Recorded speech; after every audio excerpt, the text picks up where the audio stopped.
السلام علیکم ناظرین، میں محمد اسلم حسین سیاست کی عالمی خبروں میں آپ سب کا استقبال کرتا ہوں۔ غازہ کی پٹی میں رہنے والے فلسطینی خوراک کی کمی اور اسرائیل کی جارحیت کے دوران آج عید الفطر کی زیادہ خوشی نہیں منا سکے۔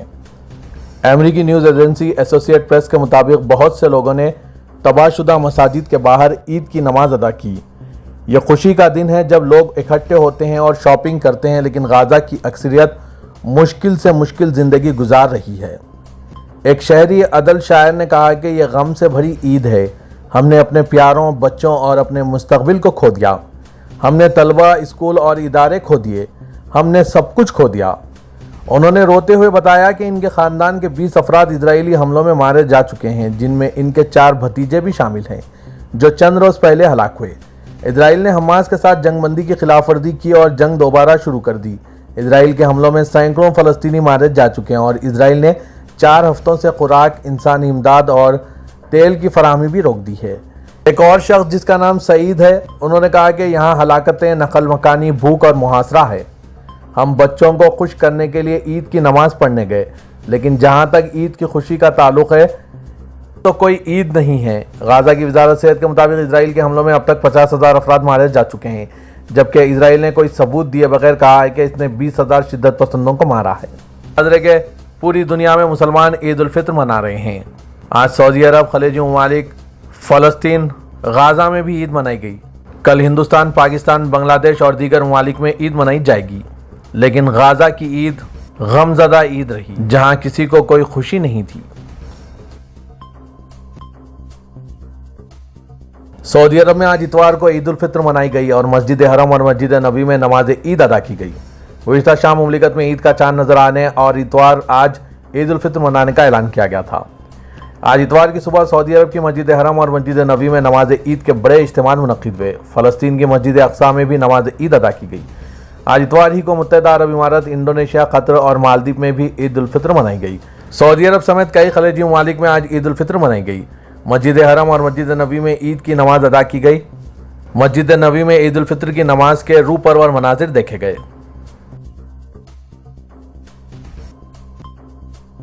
خادم حرمین شریفین شاہ سلمان بن عبدالعزیز آل سعود نے عید الفطر کے موقع پر سعودی شہریوں اور مملکت میں مقیم غیر ملکیوں و ملت اسلامیہ کو مبارکباد پیش کی۔ سعودی خبررساں ادارے SPA کے مطابق خادم حرمین شریفین شاہ سلمان بن عبدالعزیز کی جانب سے عید الفطر کی مبارکباد کے پیغام کا متن وزیر اطلاعات سلمان دوسری نے پڑھ کر سنایا۔ شاہ سلمان کی جانب سے جاری عید الفطر کی مبارکباد کے پیغام میں کہا گیا کہ رب تعالیٰ کی حمد و ثنا کے بعد سعودی شہریوں، مملکت میں مقیم غیر ملکیوں، زائرین حرم اور ملت اسلامیہ کو عید الفطر مبارک ہو۔ دعا گو ہوں کہ اللہ تعالیٰ ہماری نیکیوں کو قبول فرمائیں۔ پیغام میں مزید کہا گیا کہ اللہ رب العزت نے ہمارے ملک کو بے شمار نعمتوں سے نوازا ہے، جن میں سب سے اہم حرمین شریفین کے زائرین و عازمین حج کی خدمت کا فریضہ شامل ہے۔ اس ضمن میں ہماری کوشش ہوتی ہے کہ زائرین و عازمین کو ان کے اس مقدس سفر میں ہر طرح سے سہولت فراہم کریں تاکہ وہ مکمل اطمینان اور سکون سے اپنا زیادہ سے زیادہ وقت عبادت میں گزاریں۔ ہم رب کریم کے شکر گزار ہیں کہ رمضان مبارک میں لاکھوں عمرہ زائرین کی خدمت کا موقع فراہم کیا۔ اس حوالے سے مملکت کے مختلف شعبوں سے تعلق رکھنے والے وطن کے بیٹے اور بیٹیوں کی جانب سے کی گئی پرخلوص کوششوں کو بھی سراہتے ہوئے جو انہوں نے زائرین کی خدمت کے لیے پیش کی۔ مبارکباد کے پیغام میں آخر میں شاہ سلمان نے کہا، ہم رب تعالیٰ سے دعا گو ہیں کہ مملکت، ملت اسلامیہ اور ساری دنیا میں امن و استحکام و خوشحالی کو برقرار رکھے۔ سعودی عرب اور خلیجی ممالک سمیت دنیا بھر میں عید الفطر مذہبی جوش و خروش کے ساتھ منایا جا رہا ہے۔ سعودی فرمانروا اور خادم حرمین شریفین شاہ سلمان بن عبدالعزیز آل سعود نے آج اتوار کو جدہ کے قصر السلام میں عید الفطر کی نماز ادا کی۔ ولی عہد و وزیر اعظم شہزادہ محمد بن سلمان نے مسجد حرم میں نماز ادا کی۔ نماز عید کے اجتماع میں اعلیٰ حکام اور شہریوں کی بڑی تعداد نے شرکت کی۔ عید کی نماز کے بعد خادم حرمین شریفین اور ولی عہد شہزادوں، مذہبی اسکالرز، شیوخ اور اعلیٰ حکام سے عید ملے۔ سعودی وزارت خارجہ نے شام میں نئی حکومت بنانے کا خیر مقدم کیا اور توقع ظاہر کی ہے کہ وہ اپنے لوگوں کی امیدوں پر پورا اتریں گے۔ عرب نیوز نے سعودی سرکاری نیوز ایجنسی SPA کے حوالے سے لکھا ہے کہ بیان میں سعودی عرب کی طرف سے نئی حکومت کے ساتھ تعاون، دونوں ممالک کے درمیان تعلقات کو مضبوط بنانے اور تمام شعبوں میں تعلقات بڑھانے پر زور دیا گیا۔ وزارت خارجہ نے سلامتی، استحکام اور خوشحالی کے حصول کے لیے نئی حکومت کے لیے نئی خواہشات کا اظہار بھی کیا۔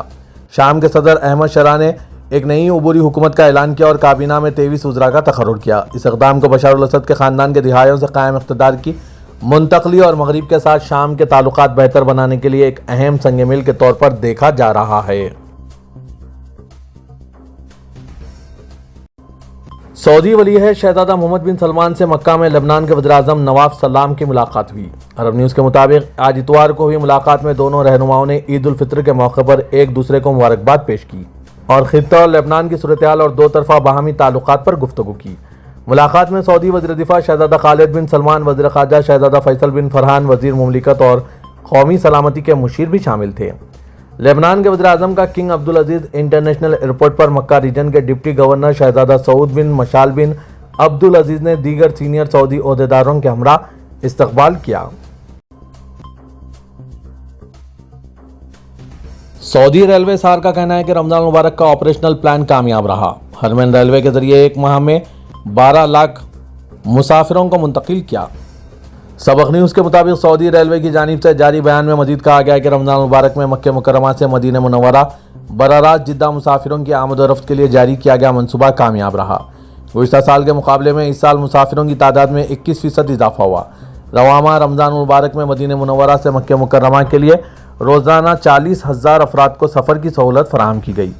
سار کی جانب سے جاری رپورٹ میں مزید کہا گیا ہے کہ ریلوے انتظامیہ نے شیڈول ٹائمنگ کا خیال رکھا تاکہ مسافروں کو کسی قسم کی دقت کا سامنا نہ کرنا پڑے۔ ٹرینوں کی آمد و رفت کا پروگرام 99.5% تک کامیاب رہا۔ 15 رمضان بروز جمعہ ہرمین ٹرین کے ذریعے 48,000 مسافروں کو مکے سے مدینہ اور برعکس منتقل کیا گیا۔ ایران کے صدر نے کہا ہے کہ جوہری پروگرام آگے بڑھانے کے حوالے سے امریکی صدر ڈونالڈ ٹرمپ کے خط کے جواب میں تہران امریکہ سے براہ راست مذاکرات نہیں کرے گا۔ امریکی نیوز ایجنسی ایسوسیٹ پریس کے مطابق ٹرمپ کے خط کے جواب میں ایرانی صدر مسعود پزیشکیان کا بیان ایران کا پہلا سرکاری رد عمل ہے۔ یہ اس بات کی بھی نشاندہی کرتا ہے کہ امریکہ اور ایران کے درمیان تناؤ میں اضافہ ہو سکتا ہے۔ ایرانی صدر نے کہا کہ اگرچہ جواب میں بلاواسطہ مذاکرات کے امکان کو مسترد کر دیا گیا ہے، لیکن بالواسطہ مذاکرات کے راستے کو کھلے رکھنے پر زور دیا گیا۔ تاہم یہ واضح نہیں ہے کہ امریکی صدر بالواسطہ مذاکرات کو قبول کریں گے۔ 2018 میں ڈونالڈ ٹرمپ کی طرف سے ایران کی نیوکلیئر ڈیل سے علیحدہ ہونے کے بعد بالواسطہ مذاکرات ناکام رہے ہیں۔ امریکی صدر ٹرمپ کا یہ اقدام اس وقت سامنے آیا جب اسرائیل اور امریکہ دونوں نے متنبہ کیا ہے کہ وہ ایران کو کبھی بھی جوہری ہتھیار حاصل نہیں کرنے دیں گے، جس کے نتیجے میں فوجی تصادم کا خدشہ ہے، کیونکہ تہران جوہری ہتھیار بنانے کی سطح پر یورینیم کی افزودگی کرتا ہے، جیسا جوہری طاقت رکھنے والے ممالک نے کیا تھا۔ افغان طالبان کے سپریم لیڈر ملا ہیبت اللہ اخوانزادہ کا کہنا ہے کہ افغانستان میں مغربی قوانین کی کوئی ضرورت نہیں ہے اور جب تک شرعی قوانین نافذ العمل ہے تب تک جمہوریت کا کوئی وجود نہیں۔ خبررساں ادارے AFP کے مطابق طالبان رہنما جنوبی شہر قندار کی جامع مسجد میں عید کا خطبہ دے رہے تھے۔ ملا ہیبت اللہ کا 50 منٹ کا آڈیو پیغام طالبان ترجمان ذبیح اللہ مجاہد نے اپنے ایکس اکاؤنٹ پر شیئر کیا۔ پشتو خطاب میں طالبان رہنما کا کہنا تھا کہ ہمیں ان قوانین کی ضرورت نہیں جن کا ماخذ مغرب ہو، ہم اپنے قوانین خود بنائیں گے۔ اسلامی شریعت کی طالبان کی جانب سے سخت گیر تشریح کے نتیجے میں افغانستان میں خواتین اور لڑکیوں پر نہ صرف تعلیم کے دروازے بند ہوئے ہیں بلکہ ان پر بعض ملازمتوں اور کئی عوامی مقامات پر جانے پر بھی پابندی عائد کی گئی۔ ایسے اقدامات کے سبب طالبان بین الاقوامی اسٹیج پر تنہا ہو گیا ہے۔ تاہم طالبان نے چند ایک ممالک بشمول چین اور متحدہ عرب امارات کے ساتھ سفارتی تعلقات قائم کیے ہیں۔ جنوبی کوریا اور جاپان نے آزاد تجارت کو مضبوط کرنے پر اتفاق کیا ہے۔ اعلیٰ حکام کی سیول میں ملاقات کے بعد ایک مشترکہ بیان جاری کیا گیا۔ یہ ملاقات 5 سال میں اس طرح پر پہلی بار سر انجام پائی۔ مختلف درآمدات جیسے گاڑیاں، ٹرک اور آٹو پارٹس پر سخت محصولات عائد کرنے والے امریکی صدر ڈونالڈ ٹرمپ نے عالمی تجارت کو شدید مشکلات میں ڈال دیا ہے۔ جنوبی کوریا اور جاپان بڑے آٹو برآمدات کنندگان ہیں، جبکہ چین بھی امریکہ کی نئی محصولات سے بری طرح متاثر ہوا ہے۔ اس ملاقات میں جنوبی کوریا کے صنعت کے وزیر آئنڈی گینگ، ان کے جاپانی ہم منصب یوجی موتو اور چین کے وانگ وینٹاؤ نے شرکت کی۔ تینوں ممالک نے ایک جامع سہ فریقی آزاد تجارتی معاہدے کے لیے مذاکرات کو تیز کرنے کی ضرورت پر زور دیا ہے۔ ایک پیشگوئی کے قابل تجارتی اور سرمایہ کاری کے ماحول کی تخلیق پر اتفاق کیا، جیسا کہ بیان میں کہا گیا۔ جنوبی کوریا کے آن نے کہا کہ تینوں ممالک کو مشترکہ عالمی چیلنجز کا مشترکہ طور پر جواب دینا ہوگا۔